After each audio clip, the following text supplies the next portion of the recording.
want to talk to you about my journey from oppression and persecution to forgiveness and reconciliation. A journey that took about half a century.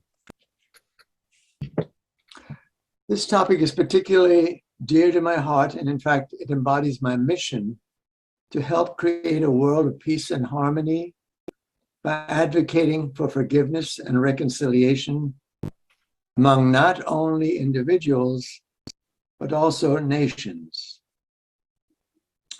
And as is true for many of us, my mission comes from my particular wounds.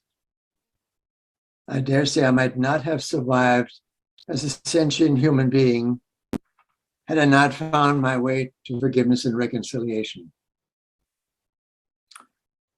Now, unless you're here with a fake ID, I know you've all lived at least half a century, and not all that old for a guy like me. I'm 95, and many of you have lived way beyond that. Whatever your age, I know we've all been around the block long enough to have seen a lot of changes in our own lives, in the lives of our families and friends, in the life of our nation and of the world. America looked very different when we were born. Now, not all of those changes were exactly what we might have wished for. Think about it. By the time we become elders, most of us have gone through bereavements, divorces, wars, racism, sexism, natural disasters, even out of control teenagers, you name it. We've seen humanity at its best and also at its worst. And so, at least at first glance, it might be a challenge to feel grateful or blessed for what, after all, Shakespeare's Hamlet called the slings and arrows of outrageous fortune and the thousand natural shocks that flesh is heir to. So stop for a minute and ask yourself, am I grateful for all that I've experienced? Do I look upon even my painful experiences as blessings? Or do I often think of my life as a struggle, relieved now and again by periods of happiness? Let's just stop for a minute to reflect on that.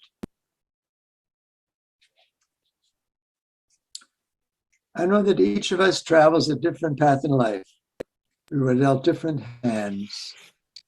You may have been born in comfort or in a trailer camp. You may enjoy vibrant health, or you may be constrained by a chronic disability, or maybe a handicap. Maybe you had parents that were wise and loving, or maybe not. You may have the freedom that comes with independence, or you may be a caretaker for a loved one. So our individual circumstances may differ, but one thing that's true for all of us is that we're privileged to be living in this country, even with all its flaws, and that many among us enjoy and take for granted the unearned and so often unacknowledged privilege of being white. So no matter what may be our lot in life, I believe we not only have to have much to be grateful for, but that we need to remind ourselves of that fact each and every day. Many people in the rest of the world would gladly trade places with us. And beyond gratitude, I would like to think that even at our ages, we can experience a sense of wonder at our very existence, our place in the universe, at just being alive. I hope we can all access that, not take life for granted or move through it on autopilot. The years go by real fast, don't they? We need to treasure them while we are here. Let me take a sip here. Can you all hear me?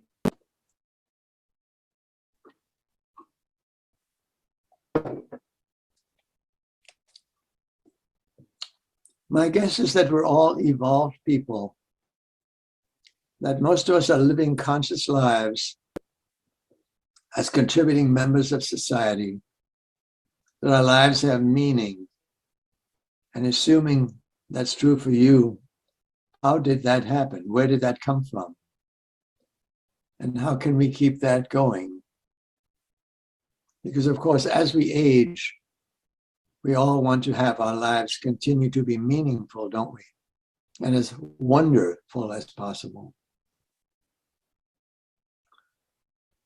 Every one of us has a story to tell, and I dare say that for most of us, that story inevitably includes defeats, disappointments, and even episodes of despair.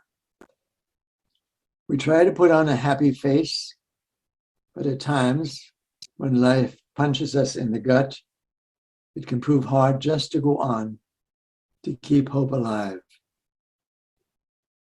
And yet, contrary to what we might expect, and here I'm speaking just from our own experience, we're more likely to get our greatest blessings, our greatest sense of why we're here, not from the good times, the times when everything is going our way, but from the worst of times, the times of despair when all seems lost. Over the years, over the decades, you may have learned what I have learned, that sweet are the uses of adversity. Last month, I turned 95. That in itself is an occasion for amazement, not just because I'm still here, but because as a Jewish child, I narrowly escaped death at the hands of the Nazis. I consider myself one of the luckiest people I know. Not only did I survive the Nazi Holocaust, but I learned to turn the pain of my past into gold, into my life mission. And more importantly, I came to believe that regardless of, and perhaps even because of our life experiences, every one of us can do the same, can live his life or her life with meaning. Viktor Frankl, the author of the book Man's Search for Meaning, famously said that the meaning of life is found in every moment of living, that our lives need never cease to have meaning, even in suffering and death. That meaning may seem elusive, but it's out there for us to find. And I suspect that here I may be preaching to the choir that many of you have already discovered that meaning in your own lives. And once we've discovered that meaning for our own life, then we are able to discover the joy of helping others discover the meaning of their lives. Because joy really has no boundaries, does it? No limits. It can grow and grow to inspire not just our family and friends, but all those who cross our paths. All the people we meet, and you know that many of them live lives of quiet desperation. No matter how they present themselves, all those people are nourished by an unexpected smile or a kind word or an elder blessing. And those are things that we as elders are uniquely qualified to offer. That is a gift we have to give. So if you found your joy, your bliss, don't keep it for yourself. Pass it forward.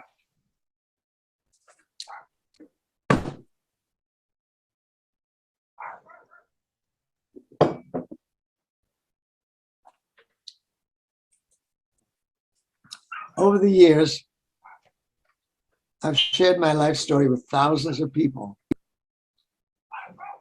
in schools, in churches, and other venues.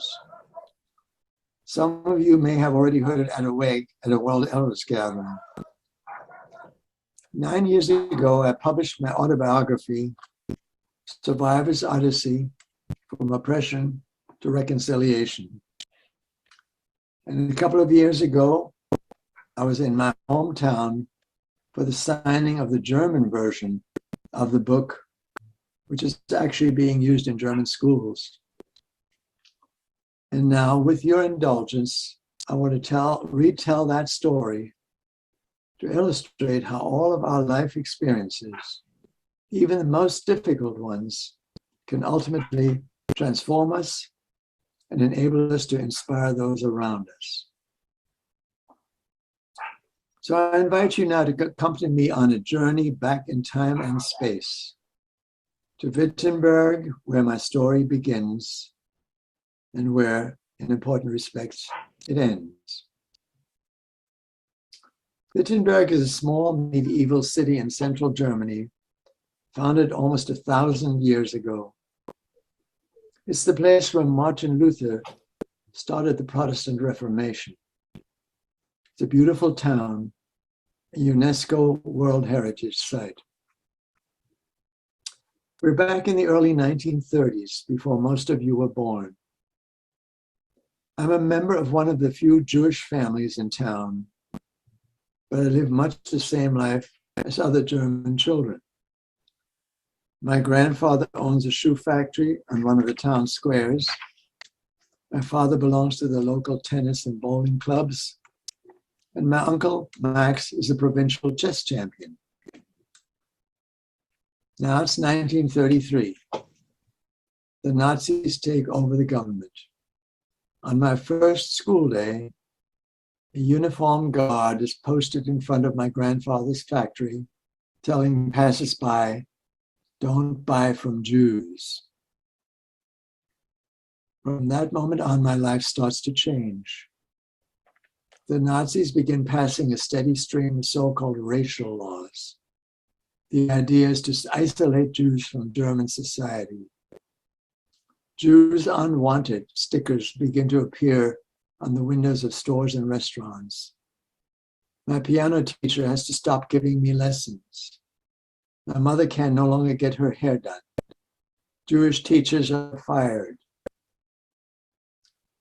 A few years later, I'm about to turn 10.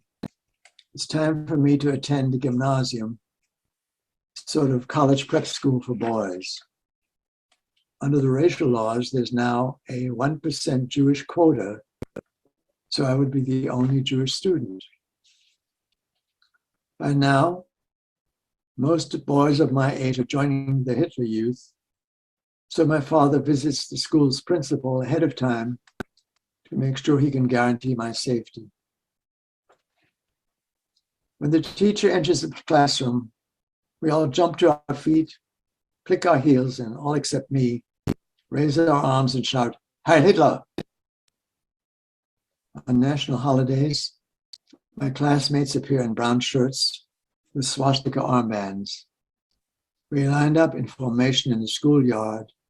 The colors are presented, and then we sing the national anthem and, again, all except me, patriotic Nazi songs. I stand in the ranks, feeling like an outcast, which of course I am. During morning recess, day after day, out in the schoolyard, I'm totally isolated. None of my classmates has the temerity to befriend a Jew. Some of the more rabid Hitler Youths yell insults at me. "You dirty Jew, you shouldn't even be here. Who let you in?" They pelt me with pebbles and stuff obscene notes in my pockets. And there's no one to protect me. Even outside school, life has now become oppressive. I get used to random insults from strangers that pass me on the streets. Small kids yell "Jude" at me.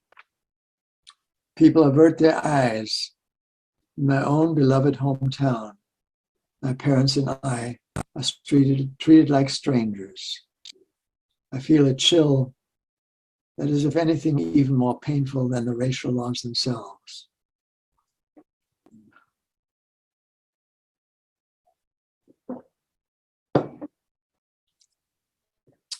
One day, the teacher has exciting news. The Führer, that's Hitler, is passing through Wittenberg. The teacher takes us to a downtown street corner, and there, a couple of yards in front of us, is Adolf Hitler himself, standing in an open car, waving to the crowds like any politician. I still remember his gaze, penetrating, hypnotic, almost mesmerizing. My classmates go wild, waving their little paper flags and yelling, Sieg Heil, Sieg Heil, Sieg Heil. Unforgettable. But nothing that's happened thus far could have prepared us for November 9th, 1938, the so-called Night of Broken Glass, the opening salvo of the Holocaust. I come home from school that day and find out that my father has been arrested for no apparent reason. Our gas and electric have been disconnected. It gets dark early in November. My mother and I are afraid to stay alone. So we walk down the block to my uncle's apartment. He has also been arrested along with all the other Jewish men in Wittenberg. So here we all sit by candlelight. My mother and I, my aunt and my cousin, Manfred, and two old grandparents. As you can imagine, we are terrified. A rock comes crashing through the bay window. By now it's dark. Hundreds of people are milling around the street below. Some carry flickering torches. Many are yelling up at us, you filthy Jews, your time has come, just you wait. The bell rings. A man from the Gestapo, secret police, here to search the apartment for weapons. By the time he's done, the mob is already pounding on the front door. Please don't let them in, my mother begs him. He laughs. Hey, I'm through here. He opens the door and a dozen young guys rush in. He knows some of them from the neighborhood. They've come prepared with axes and knives. They herd us into the corridor and move from room to room, splintering the furniture and slashing the upholsteries, all the while yelling threats and insults at us while we huddle together, fearing for our lives. One of them swings an axe over my head just to scare the hell out of me. A night to remember. Next morning, we find out that my father and all the other Jewish men have been shipped off to the Buchenwald concentration camp in a cattle car. I'm kicked out of the gymnasium of my school. Our apartment is confiscated. And from here on out, killing Jews is no longer a crime. So we sneak out after dark only when we need to buy food. At night, we huddle around a kerosene lamp and we cook our food on a hot plate. And then, 3 months later, only because we have relatives in London, my cousin and I are among the lucky kids who were taken to England in a child rescue operation, the famous Kindertransport. My father is still in Buchenwald. And when I kiss my mother goodbye in Berlin and see the tears running,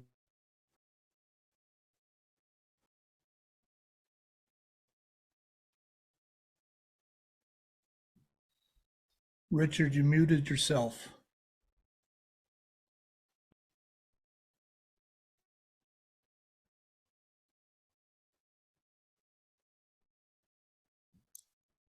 Yes, just unmute.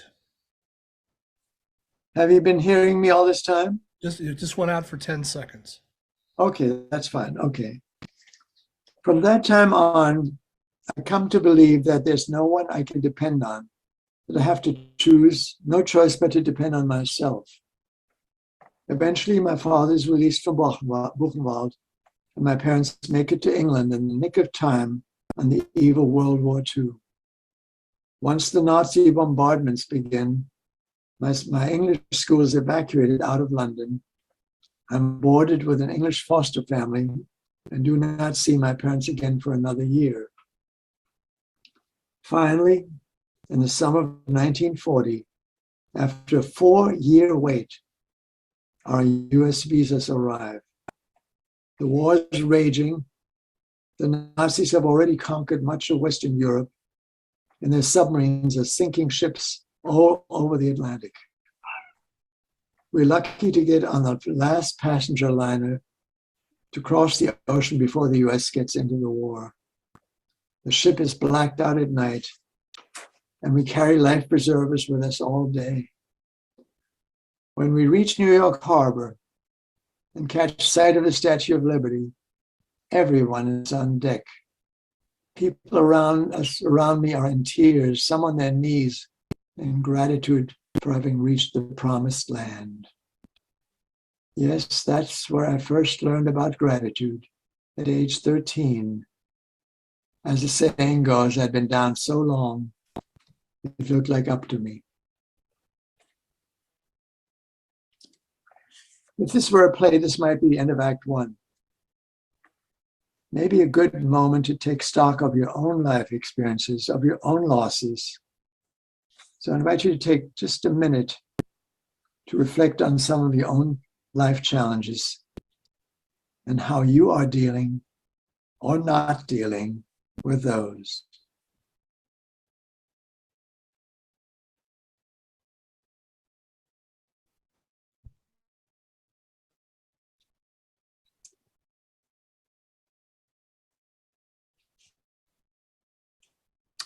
Okay, Act 2 of my story begins in 1989, the day the Berlin Wall came down, 51 years to the day after Kristallnacht. After 45 years of Soviet occupation, it suddenly became possible to visit my East German hometown. As you can imagine, the very thought of going back there was scary. This is where we had lost everything: home, family, friends, country, everything that had mattered to me as a young boy. This is where we were hated. So going back was a leap of faith. I hoped that things had changed in Germany, that I would be welcomed back, but who could be sure? Why did I take the risk? I didn't know it then, but my deepest need was for healing, for coming to terms with the past. I wanted someone to transcend both my fears and my resentment of the persecution I had experienced so long ago as a child. We, my son Mike and I, were to meet my closest childhood friend Wolfgang in a hotel in East Berlin. The city was a wasteland then after the carpet bombings during the end of the war. And I wondered whether after over 50 years, I would even recognize my old friend. But once we fell into each other's arms, our friendship resumed where it had left off half a century before. We got into a tiny East German car and took off for Wittenberg. When I saw the famous church towers in the distance, my heart started pounding. This is where it had all happened. This is where I had witnessed the destruction of my home, where I had almost lost my life. How would I, as a Jew, be received?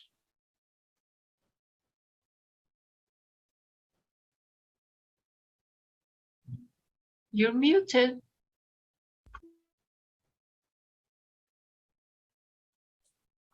Okay.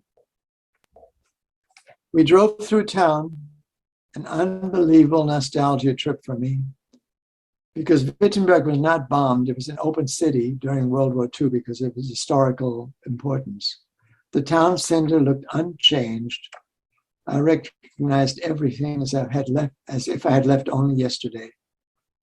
And when we stopped in front of my old apartment house, I completely lost it.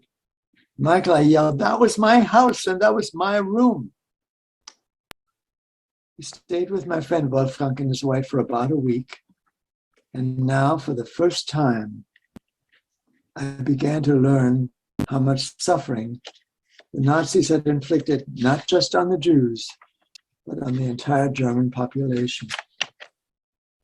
My Hitler Youth classmates had been drafted when they turned 15 because Hitler was running out of troops. Some had been killed, others wounded or maimed. Millions of German troops and civilians had died. German cities lay in ruins, and many of the survivors had become bitter and resentful. The 1,000-year Reich had been that they had been promised had turned to ashes. And then, as I listened to Wolfgang, something totally unexpected happened to me. Almost incredibly, I began to feel compassion for those who had been my persecutors. I began to see them not as enemies, but as fellow human beings who had been swept up in a gigantic delusion, who had been hypnotized by a continuous outpouring of propaganda and appeal to their worst selves. And I came to realize that had I not been a Jew, it could well have happened to me. This was the beginning of my journey of reconciliation, but only the beginning. I sensed that I was onto something, that I had discovered a way to heal my childhood wounds. So I began returning to Wittenberg every year or two. Something drew me there, despite all that had happened. Germany was my native country, my native culture. Maybe you felt the same way when you returned to the place where you lived as a child. A couple of times I attended the monthly luncheons of my former Hitler Youth classmates. They tried their best to be nice to me, but I sensed an undertone of awkwardness. Of course, they remembered how they had treated me back in the day. They still could not see me as simply one of them. And then in 1997, there was an alumni reunion dinner of my gymnasium class, of my the school I'd been kicked out of. My old classmates attended, most of them with their wives. Like me, they were now around 70 years old. We shared memories of our school days, and when my turn came, I told them how it had felt to be the token Jewish student, my isolation in the schoolyard, the daily insults and shaming I'd experienced. The room fell silent. I saw tears in a few men's eyes. At the end of the evening, as we were putting on our coats, one of the men, a fellow named Horst, came up to me. He was clearly embarrassed. And then he blurted out that he needed to tell me something. He said he had been one of the ringleaders, and he asked for my forgiveness. I'd been waiting all my life for these words. And when they came, we both cried and embraced each other. And it was as though the entire past melted away in an instant. The war, the murder of millions, the years of exile, in that one brief moment, my world was transformed. I came to realize how healing it was for the people of Wittenberg to be forgiven by a Jewish victim. Just as a weight had been lifted from me, a horse asking for my forgiveness, so that forgiveness also lifted a weight from my persecutors. As a consequence, on a subsequent trip, because of my efforts to heal the wounds of hatred and retribution, I was invited to enter my name in the Golden Book of the City. Once I returned home to America, I began speaking publicly on the subject of forgiveness and reconciliation. My belief that not only individuals, but also nations must learn to forgive each other for past transgressions. That world peace is achievable no other way. And it was precisely my childhood experience of hatred that had taught me the importance of love and compassion for the sufferings of others. These days, when I'm in Wittenberg, I always speak to local school kids and at Rotarian luncheons. Everyone knows me and wants what is essentially my blessing. Finally, in 2010, on the 20th anniversary of German reunification, before hundreds of people, I became the town's only living honorary citizen. The citizenship that had been taken away from me back in 1938 was restored. Against all expectations, I had lived long enough to see the wheel come full circles. 22 years ago, I served as ritual elder at the first two German New Warrior trainings. Until the end of the trainings, most of the men did not know of my background. So imagine their surprise why I invited them to forgive their grandfathers and to lay down the burden of guilt they had carried for so many years. They too were now my brothers. And imagine my joy when the stones in my talisman were replaced by stones from the banks of the Elbe River in which I had swum as a child. The healing gift I received back in Wittenberg profoundly affected my life, the way I saw myself. I wanted to pass that gift on to others. And I'm sure you know from your own experience, nothing is more satisfying for us elders than the opportunity to pass on what we have learned of life and of love. And so I created a workshop I call The Power of Forgiveness and began presenting it around the country. I wanted others to see that the ability to forgive, to let go of resentment and the thirst of revenge could result in the kind of healing I had. You muted again. You muted just a second ago, Richard. So that's my story. And you know, whenever people tell me that I had a difficult childhood, I usually reply that there are many ways to have a difficult childhood. I think we all know that. Many of us have experienced that. Divorced parents, child abuse, alcoholism, drug addiction, you name it. We have no control over what happens to us as children.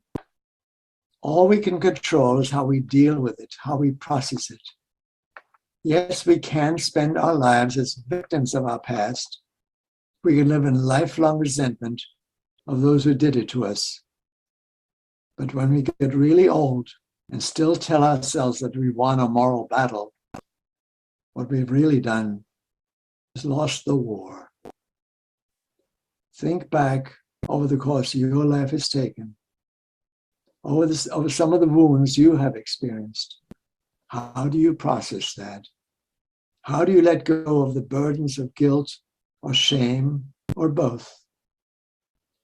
I remember some of the horrendous stories I heard when I used to staff Veterans Journey Home trainings of the traumas that men had suffered in battle and those they had inflicted on their adversaries, the memories that had haunted them for decades.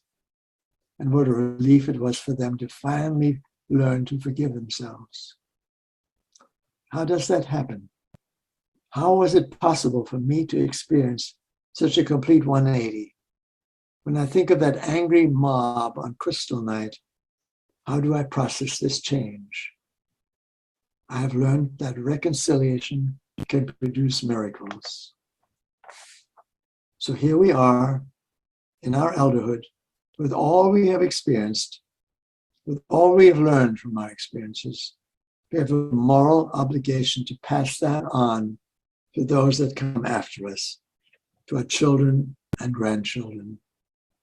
We have an obligation to our country, and by extension to the entire world, to share our hard-won wisdom of what it takes, not just to survive, but to give meaning to our lives. So yes, we must be grateful not only for the good things in our lives, but also for the challenges from which we have learned compassion for the sufferings of others, for the woundedness of our world. And it's when we do that, that's when we can see even our most painful life experiences as blessings and empower ourselves those around us, and generations to come. I bless every one of you. Thank you.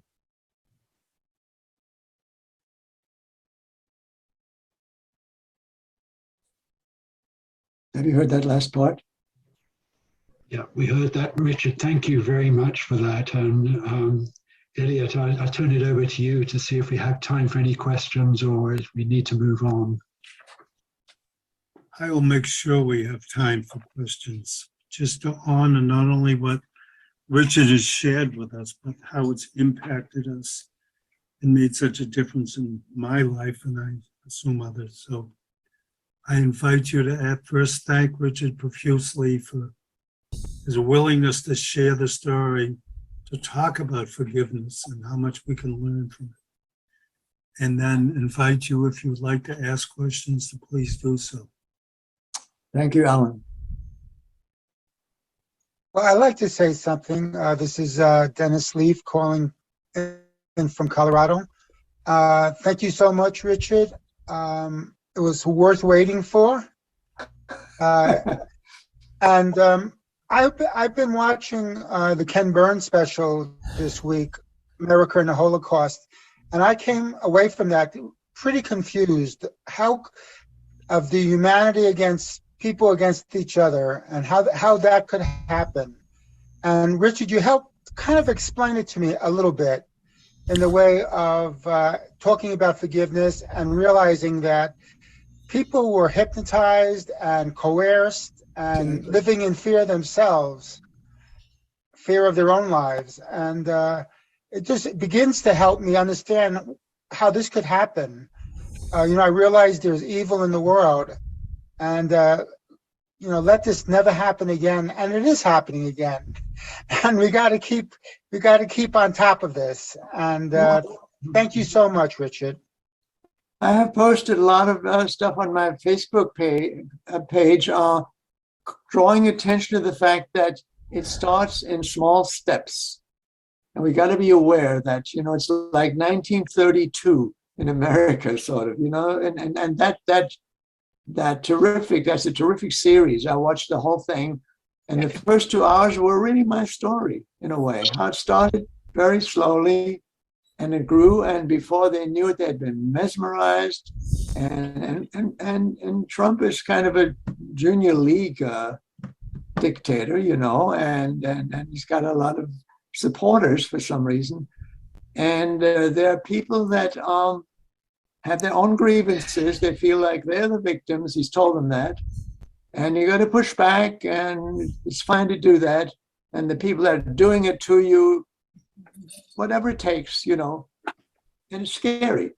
With my history, I don't think we'll have a Holocaust, but we might have media that is closed down. They'll sue the New York Times and try to get it shut down, and that type of thing could happen.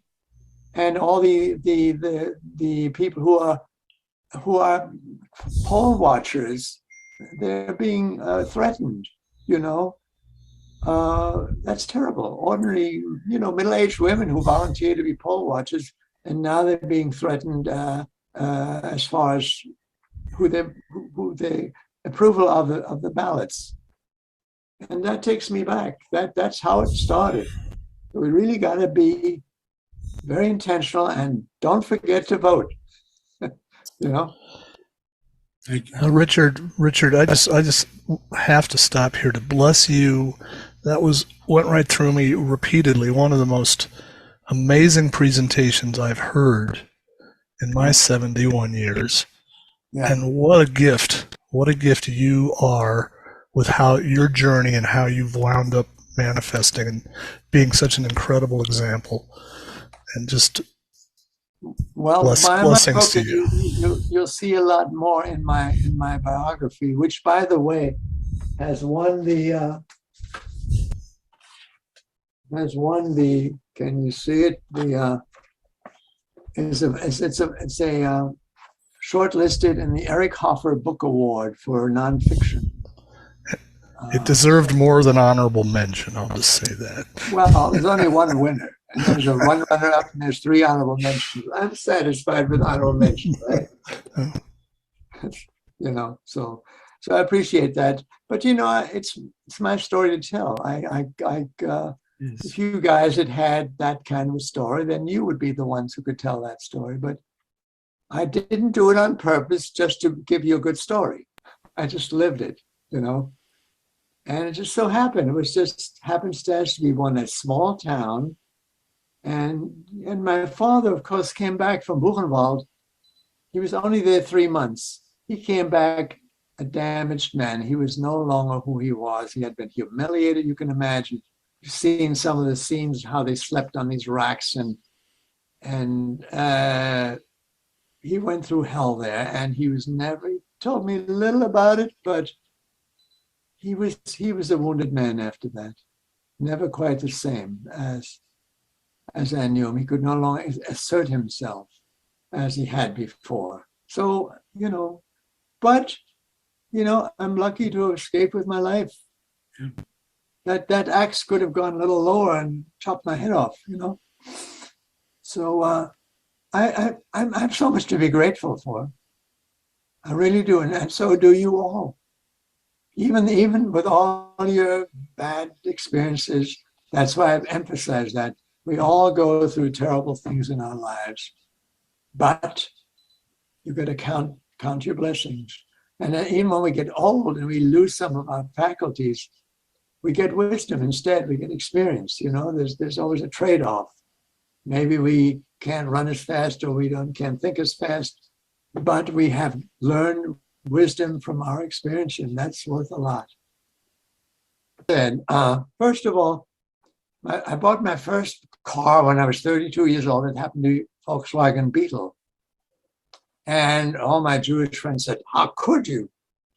And I said, do you want the Germans again to be flat on their back as they were after the Versailles Treaty and have a recurrence, Then when I went back to Germany, when the Berlin Wall came down, they said, "How could you? I would never set foot in that country again." And I said, well, I understand, when I talked to a group where a woman said she was in the camps, "You were never in a camp. What do you know?" Mm. And I said, I don't presume to tell you how to feel, obviously. And people ask me, "So do you mean to say you forgive the Holocaust?" And I say, no, I can only forgive what was done to me personally. How can I presume to forgive something that affected 6 million Jews? It would be ridiculous, presumptuous of me.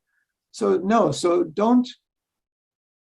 I never forget, but I forgive those things that I experienced personally, and probably because I was asked to do that, and that opened my heart, and then I was able to, to pass that on, because I experienced this tremendous opening of, it had been half a century after all, and forgiveness is really about ourselves, letting go of something. There are people that we always say, if you don't forgive, it's like taking poison and expecting the other person to die. You know that expression?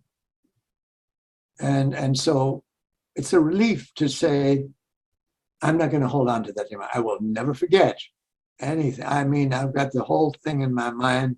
It's all in my biography, and it's very, very clear. And particularly when I see Ken Burns, those first 2 hours, that was my story, essentially.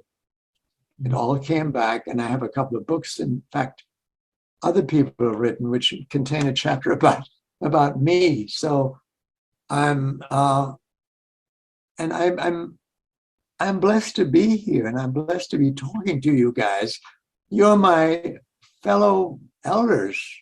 It's a privilege to be among my fellow elders and to have them as my audience, and to also know that because of your age, you've gone through stuff yourselves. It's not a competition. Who suffered more? I hate that. When people try to say, "Well, I suffered more than you," or less. That's bullshit, life on earth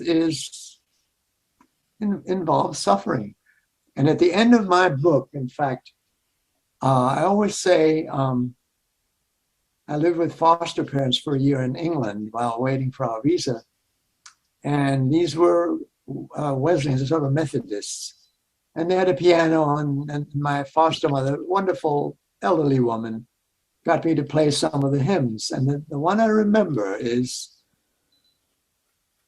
this world is not my home. I'm just a passing through. If heaven's not my home, oh Lord, what shall I do? The angels beckon me through heaven's open door, and I can't feel at home in this world anymore.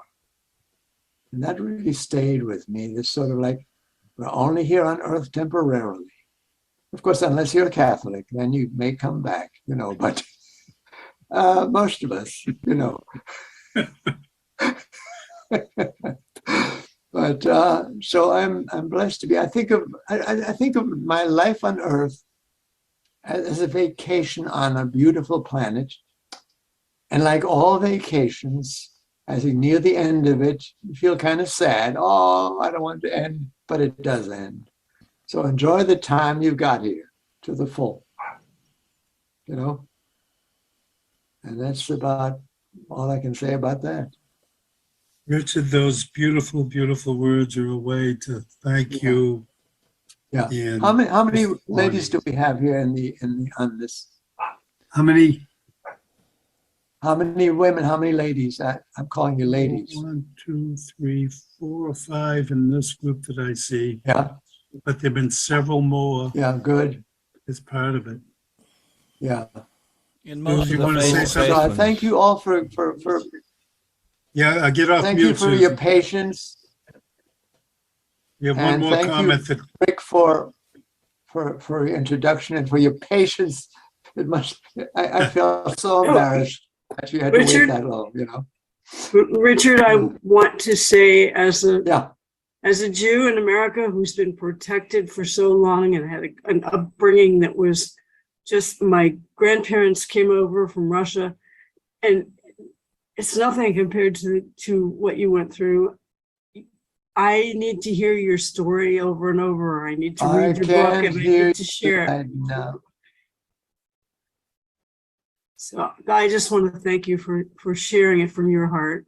Okay. All I can say is Lashana Tova. Huh? exactly Lashana as we Tova. approach Rosh Hashanah tomorrow night, a time of celebration followed by the days of awe and a time of remembrance. How timely to hear your story and offer love and forgiveness to everyone. Bless you, Richard. Thank you so Don't much. forget Yom Kippur is coming too. The Day of Atonement. Yes. Right. And forgiveness. And the thing, you have to ask 3 times. And if you're not forgiven, then you ask God, and then you forgive yourself. I talk about Lachal, Kapara, and Slicha in my talk sometimes. There's 3 different levels of forgiveness. Yeah. Thank you again. It's so appreciated.